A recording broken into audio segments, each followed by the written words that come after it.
we've had her on the show before. This is an appalling woman. I'm going to mention her name once. And the only reason I'm going to mention her name once is because all she's interested in is becoming a celebrity. Okay, we probably got a bit of video of her being on the show. You threw her out last time, do you remember? And she wouldn't leave. But her name, Narinder Kaur, whatever her flipping name is, apparently she's a star on Good Morning Britain, but I don't ever watch that, so I wouldn't know. And she's been slammed for cruelly suggesting that Princess Kate is a smoker, and that's how she looks following her cancer battle and why she's got cancer. The most disgusting and appalling thing I have ever seen anybody say. How did you feel about it in the US? Yeah, I mean, she's judging this woman that just battled cancer. She said she's only 42. She's aging horribly. She must be a smoker, as if chemotherapy doesn't poison your body trying to kill, cancer. I thought it was ludicrous. I thought it was really cruel, and I was very upset over it. I think that this has been a tough year for the Princess of Wales, and it's a horrible job. We've talked about this before, whether you're Queen Camilla, whether you're Meghan Markle, there is a microscope on you. People judge the way you dress. They judge the way you look. They judge. There are lip readers. There are body language experts. It's probably the worst job in the world to be one of these princesses. I know I wouldn't want to be one, and I love this family. And to do that with cancer, know how horrible. Well, listen, I as you know, I have cancer, and I have. I'm there at the moment with affecting my way I talk, obviously, tonight. Yeah. But I'm on a chemo that is just the most appalling thing. I can't tell you. But you get through it. I think she looks very good, whether she was ill or not, for 40. I mean... But, if you're on Team Harry and Meghan, then you're sort of almost anti... It's so polarised, the world. If you like Harry and Meghan, you're going to be anti... Why do you... I know you're a big fan of Meghan and Harry. Listen, stop it. You're being stupid. This is a serious point. Well, I am making a serious point. You do not talk about somebody like that in public who is actually battling cancer. I'm not talking about You be quiet. No.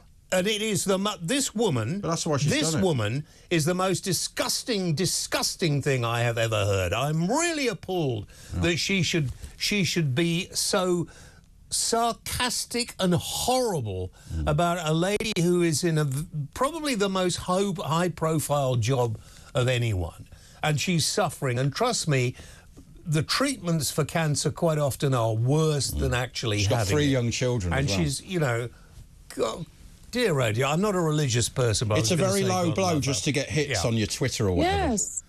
And apparently you mentioned me. That's very sweet of you. I did. I went on a tirade about her because I thought this isn't the first time I've seen her attack someone I care about that has cancer. That was the first thing I thought when I saw this. It was a low blow. It was Remembrance Sunday. We should have been thinking about all of the people that have sacrificed for us. We should have been thinking about heroes. We shouldn't have been, especially somebody that identifies as a feminist, picking apart a woman's physical appearance. And like you said, a woman that has sacrificed so much of her life for the monarchy and for a life of service. But I did mention you because I thought that was my first instinct was this is not the first time I've seen her try to bully somebody that I care about that has cancer. But she is, very sweet of you, and thank you very much indeed. What I do not understand is how she could be so dim as to think that who is going to actually respect or like anything she does in the future? I'm never going to have her on a show again.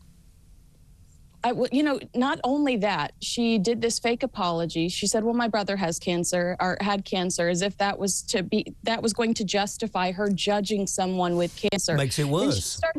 Then she started retweeting people that said Catherine never had cancer. So she started participating in these conspiracies about Catherine lying about the state of her health, which if you want to be famous, if you want to be a public figure, she calls herself a broadcaster, despite the fact that she's a reality show person that has stumbled into being on television with no particular expertise.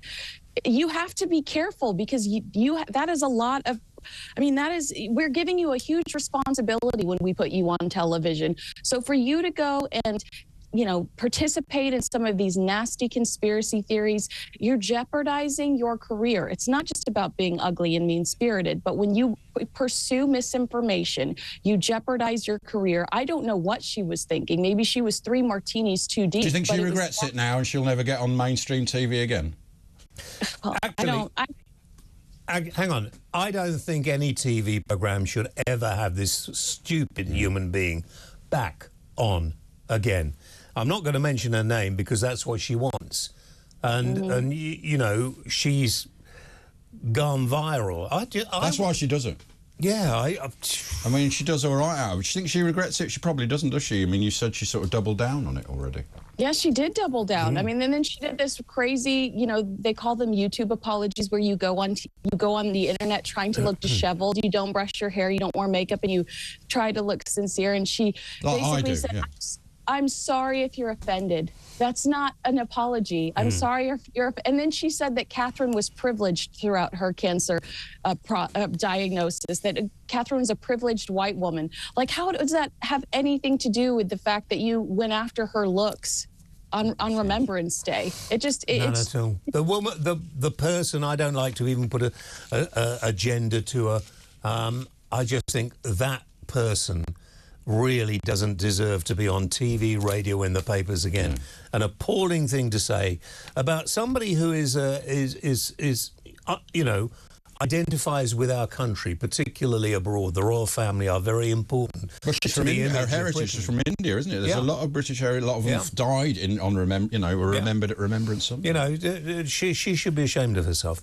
That's the woman who made these mistakes. Personally, might even identify them. Yeah, but I hopefully won't see her in the papers or TV or hear her on radio again. You threw her out last time. She wouldn't leave. No.